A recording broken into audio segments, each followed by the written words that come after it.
ಕೆಟ್ಟ ಕೆಲಸ ಮಾಡುವ ನಿನಗೆ ಏಸಿಗೆ ತಿನ್ನುವ ಕಂತ್ರಿ ನಾಯಿ ಎನ್ನುತ್ತಾರೆ. ನಿನ್ನ ಕೆಟ್ಟ ದೃಷ್ಟಿ ನನ್ನ ಅಕ್ಕಿನ ಮೇಲೆ ಬಿದ್ದಿದ್ದ ಮೇಲೆ ಇಂದು ಈ ಗಂಡುಗಲಿ ಮೇಲಿನ ಬದಲಿಗೆ ಆಹುತಿಯಾಗುವುದು ನಿನ್ನ ರುಂಡ. ಆಹುತಿ ಗಂಡು ಗಡಿಗೆ ತೋರಿಸದೆ ಎದುರುವನಲ್ಲ ಈ ಏಳು ಗುಂಡಿಗೆಯ ಒಡೆಯ, ಈ ಶ್ರೀಮಂತನ ಬಯಸಿ ಬಂದವರು ಈ ನಿನ್ನ ಅಕ್ಕ. ಬಾಯಿ ಮುಚ್ಚೋ ರಂಡೆಯ ಮಗನೇ, ನಿನ್ನ ಸುಖ ಬಯಸಿ ಬರಲು ನಾನೇನು ವಿಭಿಚಾರಿಯಲ್ಲ. ಈ ರೀತಿ ಬಾಯಿಗೆ ಬಂದಂತೆ ಮಾತನಾಡುವ ನಿನ್ನನ್ನು ಸಾವಿರ ಮಿಂಡರ್ಗೆ ಶರಭಾಸಿ ಹೆತ್ತಿರಬೇಕು.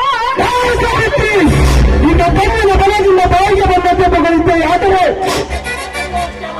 ಮಾತನಾಡುವುದಷ್ಟೇ ಅಲ್ಲ ಸೌಕರ, ಕಾಮದ ಮನವೇರಿದ ನಾಮರ್ಥನ ಮಗನೇ, ನಿನ್ನನ್ನು ಕತ್ತೆ ಮೇಲೆ ಕೂರಿಸಿ ಮೆರವಣಿಗೆ ಮಾಡಿ